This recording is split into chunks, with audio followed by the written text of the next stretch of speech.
사랑이 그렇게 많으시다면 하나님은 왜 죄를 그냥 덮어주지 않으십니까?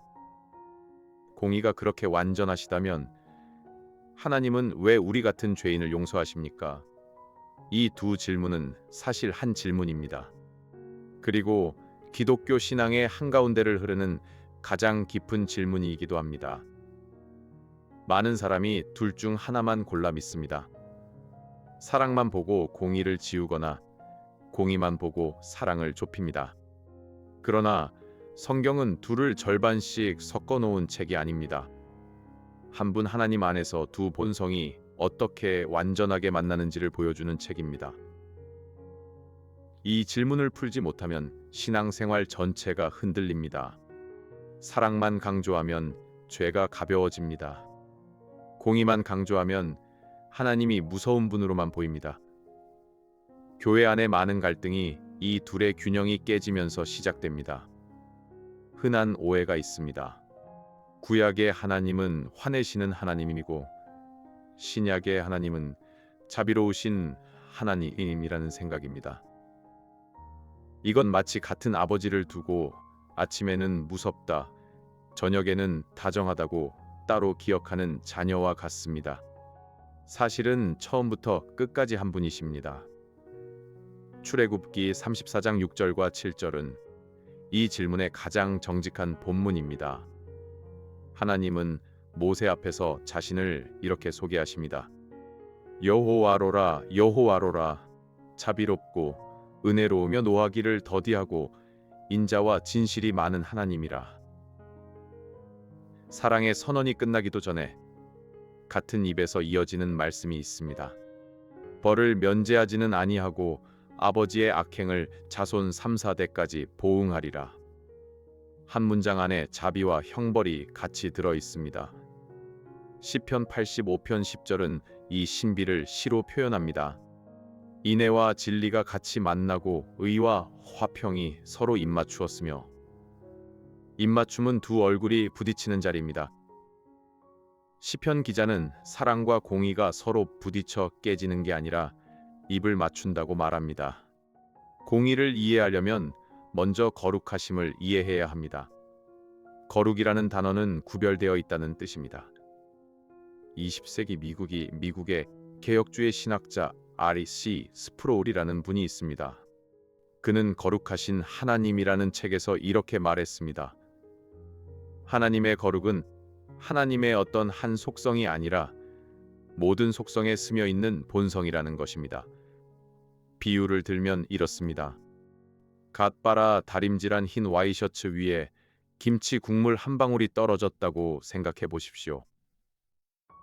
같은 식탁 위에 놓인 검은 행주에 떨어졌다면 표시도 안 났을 겁니다. 그런데 흰 와이셔츠 위에서는 작은 한 방울이 너무도 또렷하게 보입니다. 하나님의 거룩 앞에서는 우리가 가볍게 여기는 죄도 흰 와이셔츠 위의 김치 국물처럼 또렷합니다. 물론 이건 비유일 뿐이고 실제 거룩하심은 이 비교를 훨씬 넘어섭니다. 공의는 그래서 단순한 규칙이 아닙니다. 공의는 거룩하신 하나님이 죄와 어떻게 마시는지를 말해줍니다. 하나님이 죄를 그냥 눈 감으신다면 그건 자비가 아니라 자신을 부정하시는 일이 됩니다. 이번엔 사랑의 뿌리를 보겠습니다. 요한일서 4장 8절은 하나님은 사랑이심이라고 짧게 선언합니다. 이 말은 하나님이 사랑이라는 감정을 가지고 계신다는 뜻이 아닙니다. 사랑이 곧 그분의 본질이라는 뜻입니다. 4세기 북아프리카에서 활동한 교부 어거스틴이라는 분이 있습니다. 그는 삼위일체라는 책에서 깊은 통찰을 남겼습니다. 하나님이 세상을 만드시기 전부터 성부와 성자와 성령은 서로를 영원히 사랑하고 계셨다는 것입니다. 사랑이 시간보다 먼저 있었던 셈입니다. 가족 안에서 사랑을 떠올려 보십시오. 아이가 태어나기 전에도 부모는 서로를 사랑합니다. 사랑은 아이가 생겨서 시작된 게 아닙니다. 그것처럼 하나님의 사랑은 우리가 죄를 짓기 전부터 세상이 있기 전부터 흐르고 있었습니다. 16세기 종교개혁자 장 칼빈은 기독교 강요라는 책에서 이렇게 정리합니다. 하나님의 사랑은 우리의 사랑스러움 때문이 아니라 하나님 자신의 본성에서 흘러나오는 것이라고 말입니다. 이제 가장 어려운 질문에 도달합니다. 사랑이 죄인을 살리고 싶다면 공의는 죄를 벌해야 한다고 말합니다. 어떻게 둘 다 만족시키시는가?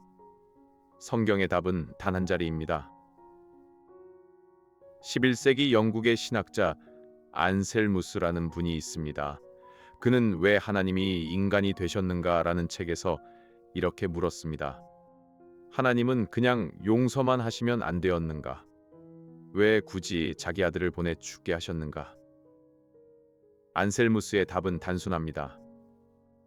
용서가 거룩을 무너뜨리지 않으려면 누군가는 그 값을 치러야 한다는 것입니다. 대속이라는 단어가 있습니다. 어려운 말 같지만 뜻은 쉽습니다.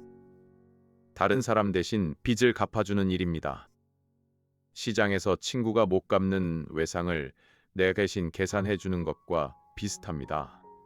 물론 이건 작은 비유고 십자가는 비교할 수 없이 크지만요. 사도 바울이 로마서 3장 25절과 26절에서 이렇게 말합니다.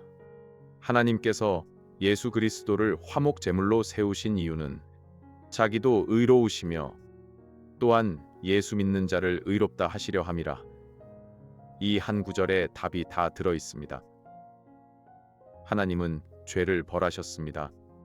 그러나 그 벌을 우리 대신 그분의 아들이 받으셨습니다. 공의는 흔들리지 않았고 사랑은 죄인을 살렸습니다. 로마서 5장 8절은 그래서 이렇게 말합니다. 우리가 아직 죄인 되었을 때에 그리스도께서 우리를 위하여 죽으심으로 하나님께서 우리에 대한 자기의 사랑을 확증하셨느니라. 사랑은 말이 아니라 행동으로 증명되었습니다. 어떤 사람은 이렇게 묻습니다. 사랑이 그렇게 크시다면 그냥 용서하시면 되지. 왜 굳이 십자가가 필요했는가? 이 질문은 사랑이 무엇인지를 깊이 묻지 않은 질문입니다. 자녀가 큰 잘못을 했다고 생각해 보십시오. 부모가 괜찮아, 신경 쓰지 마라 라고 끝낸다면 그건 사랑이 아니라 무관심에 가깝습니다. 사랑은 잘못을 가벼이 여기지 않습니다. 오히려 그 잘못의 무게를 정확히 알면서도 책임을 자기 쪽으로 가져옵니다.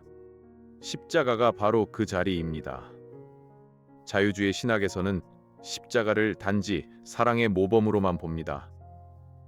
예수님이 그렇게 사셨으니 우리도 그렇게 살자는 이야기로 줄입니다. 그러나 성경은 십자가를 모범이기 전에 먼저 대속으로 말합니다. 히브리서 9장 22절은 피 흘림이 없은즉 사함이 없느니라 라고 단호하게 말합니다. 이 진리는 머리로만 끝나는 가르침이 아닙니다. 우리의 기도가 달라집니다. 하나님 앞에서 내가 이만큼 했으니 들어주세요가 아니라 아들의 이름으로 나아갑니다 라고 기도하게 됩니다. 용서의 능력도 여기서 나옵니다.